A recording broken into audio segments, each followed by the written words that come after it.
Hola queridos amigos, gracias al Señor un día más en que nos acercamos a su palabra. Lo hacemos el día de hoy en Deuteronomio capítulo 17. La palabra comienza hablándonos acerca de la importancia de reconocer la perfección de Dios a través de esta demanda de parte de Dios para el pueblo de Israel. Una demanda que estaba expresada en darle sacrificios de todo ganado, oveja, que no tengan ningún defecto, absolutamente ninguno. Y esto es importante mirarlo porque dentro de las características que el pueblo va a adoptar en el futuro, vamos a aprender que lamentablemente esto pasa a ser algo totalmente desestimado dentro del pueblo de Israel. El pueblo de Israel ya solamente le traía la perniquebrada, le traía el animalito dañado, y lo mejorcito de sus animales se lo guardaban para ellos mismos. Cuando el Señor aquí le está dando una clara enseñanza y un claro mandato de que no deberían ofrecer absolutamente nada a Dios que no esté totalmente perfecto. Y el pueblo de Israel lo desconoció, lamentablemente lo desconoció. Otro aspecto que menciona este capítulo, y es interesante resaltarlo, es la idolatría a la cual Dios también le pide a este pueblo de Israel que se abstenga de todo ello. No puede servir a dioses ajenos, no puede inclinarse a otros dioses, ni siquiera a la creación misma. Aún estas costumbres uno lo puede encontrar en culturas hoy en día. La adoración al sol, a la luna, a las estrellas. Dios ha prohibido todo tipo de adoración a la creación porque nos quita, nos desubica de adorar al Creador. Finalmente, en este capítulo 17 también nos va a mostrar algunas instrucciones que debemos considerar que el pueblo de Israel recibe para escoger algún tipo de rey. Esto es interesante porque Cristo mismo se presenta o Cristo mismo se le va a presentar en el Nuevo Testamento como rey. Y eso lo vamos a ver en unos minutos, pero aquí es importante resaltar que los reyes en esta época, o por lo menos en este tiempo, cuando lo escribe Moisés, este libro, el pueblo de Israel no estaba pensando en tener reyes. Es después de haber conquistado las naciones de Canaán en la que el pueblo de Israel estará pensando en tener algún rey y levantar algún rey dentro de ellos. El pueblo de Israel no tenía la necesidad de un rey porque eran gobernados directamente por un Dios. Pero en su deseo de parecerse a las naciones que les rodeaban, lamentablemente el pueblo de Israel pidió un rey para ellos. En su deseo de querer ser como las naciones que les rodeaban, el pueblo de Israel pide un rey para ellos.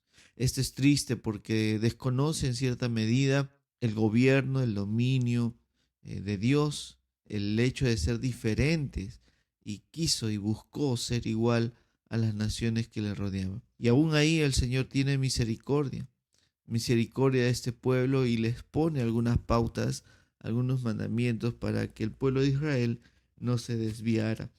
Estos reyes que el pueblo de Israel quería para ellos tenían que no ser pretenciosos, lo vemos en el versículo 15, por ejemplo. No tenían que ser miedosos, como vemos en el versículo 16. Una característica importante, el juntar caballos. Dice, pero él no aumentará para sí caballos, ni hará volver al pueblo a Egipto con el fin de aumentar caballos. El caballo era el símbolo de una fortaleza, el símbolo de un poder bélico, un poder armado en este tiempo. Entonces, el poseerlos, el descansar, el confiar en la cantidad de caballos que podían tener, era símbolo de un corazón que confiaba más en lo que veía, en lo que tenía, en lo que podía armarse, más que en Dios. Entonces el rey no debería no ser ni pretencioso, acumulando para sí riquezas, tampoco debería ser miedoso, teniendo ese tipo de actitudes, ni mucho menos desleal. Versículo 17 es interesante: no tomará para sí muchas mujeres. Entendiendo un poco el contexto del matrimonio, el matrimonio en este tiempo no necesariamente significaba y simbolizaba la unión tal como Dios lo había impuesto. Lamentablemente el corazón había distorsionado entre las naciones y los reyes se casaban para formar alianzas con uno y con otro pueblo.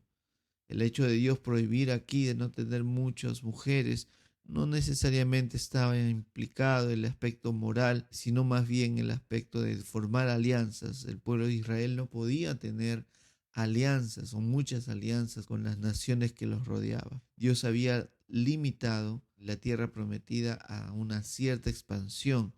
Pero recordemos y miremos, por ejemplo, Salomón, que llegó a expandir el reino, David, que llegó a expandirlo también. Eran reyes de la época en la que Dios proveyó mucha riqueza y mucha prosperidad a todo el pueblo de Israel.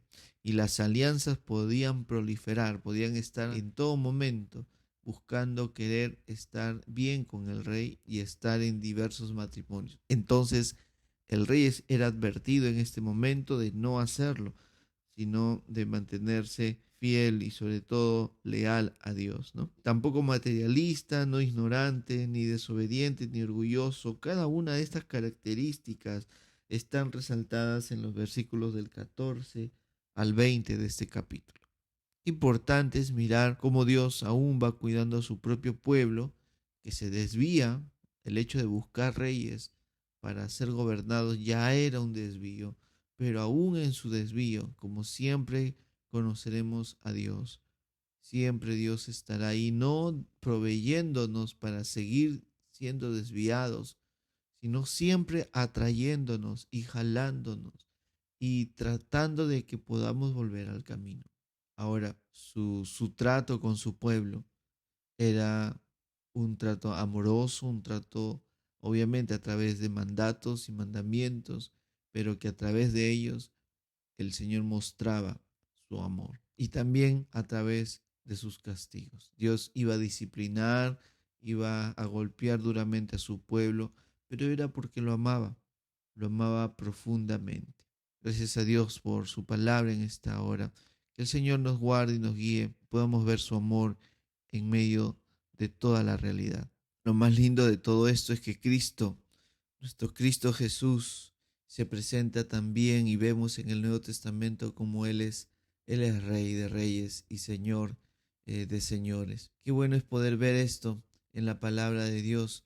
Cuando uno lee, por ejemplo, 1 Timoteo 6:15, la palabra dice que guardes el mandamiento sin mácula ni reprensión hasta la aparición de nuestro Señor Jesucristo, la cual a su tiempo mostrará el bienaventurado y solo soberano Rey de Reyes y Señor de Señores.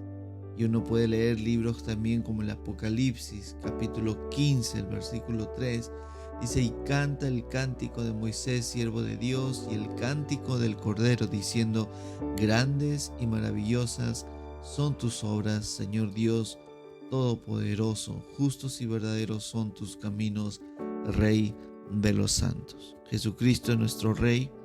Jesucristo es Rey de los santos, y gloria a su nombre, porque es el único y verdadero Rey de reyes y Señor de señores. A nadie, absolutamente a nadie más podemos confiar indiscutiblemente nuestros corazones y nuestras vidas, rendidas al único Rey que no falla, al único Rey que es fiel, al único y verdadero Rey que sostiene nuestras vidas y no nos decepcionará. Cristo Jesús, nuestro Señor y nuestro Salvador.